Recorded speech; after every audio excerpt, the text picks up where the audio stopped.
दोस्तों, स्वागत है आपका हमारे यूट्यूब चैनल पर। दोस्तों, आज की इस वीडियो में हम लोग अध्ययन करने वाले हैं कैथोड किरणों की खोज के बारे में, डिस्कवरी ऑफ कैथोड रेज के बारे में जानेंगे।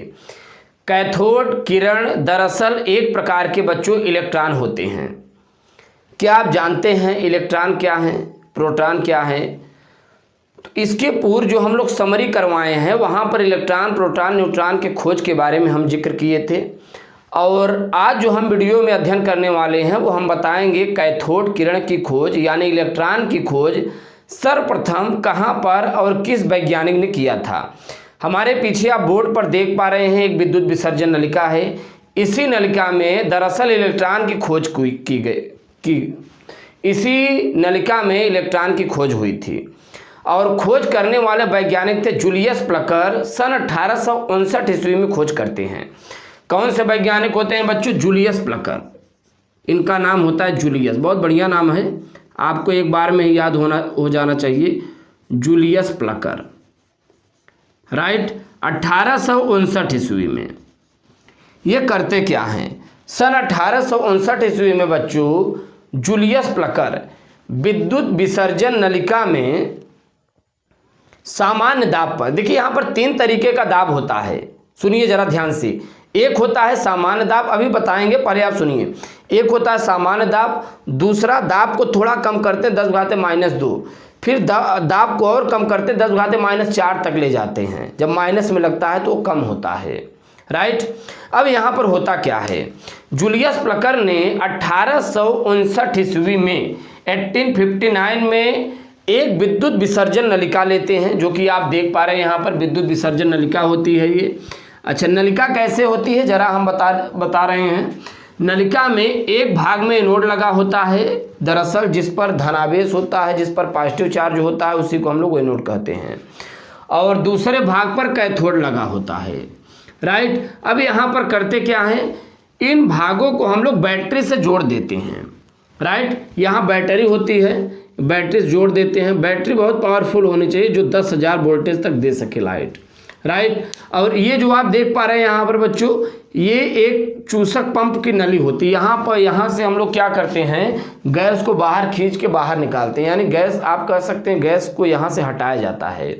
राइट, अब जूलियस प्लकर बच्चों यहाँ पर क्या करते हैं, यहाँ पे जूलियस प्लकर का क्या योगदान होता है? बहुत अच्छा योगदान होता है यहाँ पर जूलियस प्लकर का। जरा आप समझिए क्या करते हैं Julius Plucker. First of all जरा आप ध्यान समझिए, जूलियस प्लकर सामान्य दाब पर, दाब क्या रखते हैं? सामान्य प्रेशर यानी नॉर्मल प्रेशर। सामान्य दाब पर लगभग 10,000 वोल्टेज तक। कितना वोल्टेज? 10,000। राइट, 10,000 वोल्टेज सामान्य दाब पर लगभग 10,000 वोल्टेज तक विद्युत धारा का प्रवाह करते हैं इस नलिका में जूलियस प्लकर। तो होता क्या है, कोई घटना ही नहीं होती नलिका में, कोई घटना नहीं होती, कोई प्रकाश उत्पन्न नहीं होता। प्रकाश नहीं उत्पन्न होता, इसका क्या कारण है? इस पर वैज्ञानिक विचार करते हैं। प्रकाश इसलिए नहीं उत्पन्न होता क्योंकि गैसीय ऊष्मा की सुचालक होती हैं। सामान्य दाब का मतलब यही होता है, जहां पर आप बैठकर अध्ययन कर रहे हैं वहां पर एक प्रेशर जो है सामान्य प्रेशर है। राइट, इस पूरे पृथ्वी पर जहां कोई चहल पहल न हो, बिल्कुल एकदम नॉर्मल आपको महसूस हो रहा है, तो वहां सामान्य दाब है। जैसे सामान्य ताप होता है 37 डिग्री सेल्सियस, वैसे सामान्य प्रेशर भी होता है। राइट, तो उसी प्रकार से यहाँ पर क्या किया जाता है, सामान्य दाब पर जब विद्युत का विसर्जन कराया जाता है तो नलिका में कोई घटना उत्पन्न नहीं होती, यानी कोई चीज नहीं होता यहाँ पर। राइट, अब यहाँ पर दूसरी बात ये होती है, वैज्ञानिक कहते हैं यार गैसीय ऊष्मा कुचालक होती हैं, इसलिए यहाँ पर कोई घटना ही नहीं होती, कुछ यहाँ पर प्रोसेस ही नहीं उत्पन्न होता। फिर वैज्ञानिक थोड़ा और अपना दिमाग लगाते हैं, दूसरे नंबर पर जाते हैं, कहते हैं चलिए दाब को थोड़ा कम करते, 10⁻² मिलीमीटर। अब आप ध्यान दीजिए, 10⁻² मिलीमीटर दाब को और कम करके 10,000 वोल्टेज विद्युत धारा का प्रवाह करते हैं। फिर देखा जाता है कि जब 10⁻² दाब करके, यानी 10⁻² दाब को कम किया जाता है, चूसक पंप की सहायता से दाब को खींच लिया जाता है, गैस को बाहर निकाल लिया जाता है। राइट, अब जब यहाँ पर 10,000 वोल्टेज तक विद्युत धारा का प्रवाह करते हैं तो ये जो पूरी की पूरी नलिका होती है प्रकाश से भर जाती है। यहाँ पे एक लाइट उत्पन्न होने लगती है पूरी नलिका में। अब वैज्ञानिकों के मन में थोड़ा चहल पहल आने लगता है। वैज्ञानिक सोचने लगते हैं कि यार अगर और दाब को कम किया जाए तो शायद हम लोग कैथोड किरण को भी देख सकते हैं। लेकिन अभी तक किसी ने कैथोड किरण को नहीं देखा, अभी तक किसी वैज्ञानिक ने प्रकाश को नहीं देखा। हाँ, प्रकाश की उपस्थिति में चीज़ों को देखा गया है, राइट। किसी व्यक्ति ने ईश्वर को नहीं देखा है, ईश्वर की अनुभूति किया है, राइट। अब आप यहाँ पर जरा समझिए, यहाँ पर होता क्या है। यहाँ पर जब 10⁻⁻² मिलीमीटर दाब करके 10,000 वोल्टेज तक विद्युत धारा प्रवाह करते हैं तो पूरी की जो नलिका होती है लाइट से भर जाती है। अब यहाँ पर क्या करते हैं बच्चों, दाब को और कम करते हैं। जूलियस प्लकर वैज्ञानिक और दाब को कम कर देते हैं, यानी 10⁻⁴ मिलीमीटर। अब इतने दाब पर जब इसमें विद्युत धारा का प्रवाह किया जाता है, देखा ये जाता है कि यहाँ पर ये आप जो देख पा रहे हैं कैथोड भाग की ओर एक विशेष प्रकार की हरे रंग की चमक उत्पन्न होती है, यानी आप कह सकते हैं green glow, right. Green glow का मतलब होता है एक ग्रीन बच्चों लाइट उत्पन्न होने लगती है, राइट। एक ग्रीन ग्लो उत्पन्न होने लगता है, ग्लो यानी ग्रीन ग्लो, ग्रीन लाइट उत्पन्न होती है।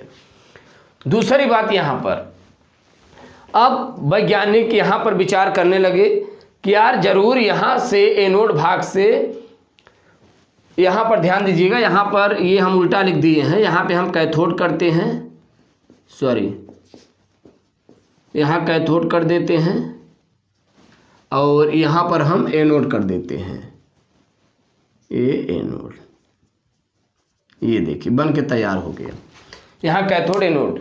अब वैज्ञानिक यहाँ पर विचार करते हैं कि यार जरूर यहाँ पर कैथोड भाग से कुछ किरणें निकलती हैं और वो किरणें एनोड भाग की ओर जाती हैं, एनोड भाग की ओर चलती हैं। तो ऐसा विचार किया गया यार ये जो कैथोड किरणें होती इस पर ऋणावेश होता है, ये ऋणावेशित होती हैं और ऋणावेशित सदैव धनावेशित की ओर जाएंगे, ऋणावेशित सदैव धनावेश की ओर अट्रैक्ट होंगे, राइट। और यहाँ पर जब ये टकराएंगे तो नलिका के पीछे की ओर एक विशेष रंग की, आप जिसे कह सकते हैं ग्रीन ग्लो, ग्रीन लाइट उत्पन्न होती है।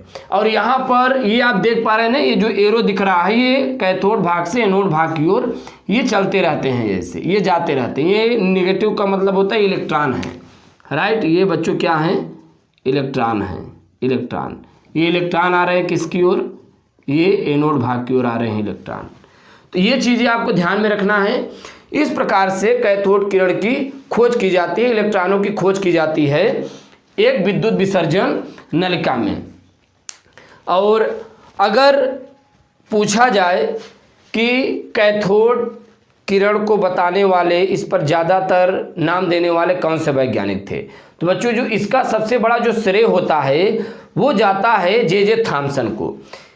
दरअसल कई वैज्ञानिक होते हैं, जे थॉमसन होते हैं, ये सब मिलकर इनके बारे में थोड़ा विचार करते हैं, राइट। बच्चों इनके बारे में थोड़ा अध्ययन करते हैं, विचार करते हैं। और वो जो अध्ययन होता है, वो जो बच्चों अध्ययन होता है वो दरअसल अध्ययन वैज्ञानिक इसी के बारे में करते हैं, इसी के बारे में विचार करते हैं, कैथोड किरणों के बारे में अपना एक प्रॉपर्टीज़ देते हैं। तो कहा जाता है कि जो विचार करने वाले वैज्ञानिक थे वो जे थॉमसन को जाता है, इसीलिए कहते हैं जे थॉमसन ने इलेक्ट्रॉन की खोज की थी, राइट। अच्छा, अब इसी के साथ साथ जरा हम लोग एक बार और इसे सीखते हैं, फिर इनके गुणों के बारे में जानेंगे। जूलियस प्लकर ने 1859 ईस्वी में कैथोड किरण की खोज की थी एक विद्युत विसर्जन नलिका में। पहले सामान्य दाब पर विद्युत धारा का प्रवाह किया जाता है तो नलिका में कोई घटना नहीं उत्पन्न होती। फिर दाब को 10⁻² मिलीमीटर करके जब विद्युत धारा का प्रवाह किया जाता है तो पूरी की पूरी जो नलिका होती है एक लाइट से भर जाती है। वैज्ञानिक समझ गए कि जरूर दाब को कम किया जाए तो कुछ न कुछ घटना उत्पन्न होगी। जब सामान्य दाब पर ऐसा किया गया था कोई घटना नहीं उत्पन्न हुई थी, तो इस पर वैज्ञानिकों ने विचार किया था गैसें उष्मा के कुचालक होती हैं। तीसरी बात, दाब को और कम किया गया था 10⁻⁴ मिलीमीटर करके जब विद्युत का विसर्जन कराया जाता है तो देखा जाता है यहाँ पर तो कोई घटना नहीं होती, बट जो एनोड की ओर यहाँ पर एक ग्रीन लाइट उत्पन्न होने लगती है। तो यहाँ पर वैज्ञानिकों को विश्वास हो जाता है कि जरूर कैथोड भाग से कुछ अदृश किरणें निकलती हैं जो कि एनोड की ओर टकराती हैं, राइट। और वो क्या हो सकते हैं, छोटे छोटे कण अर्थात इलेक्ट्रॉन हो सकते हैं। बात समझ में आई। चलिए अब थोड़ा इनके हम लोग गुणों के बारे में अध्ययन करते हैं, इनके हम लोग प्रॉपर्टीज़ के बारे में अध्ययन करते हैं। क्या इनका प्रॉपर्टीज़ होता है, वैज्ञानिकों ने क्या इनके गुणों के बारे में बताया, एक एक करके जानेंगे। आप इनकी हेडिंग डालिए, प्रॉपर्टीज ऑफ कैथोड रेज।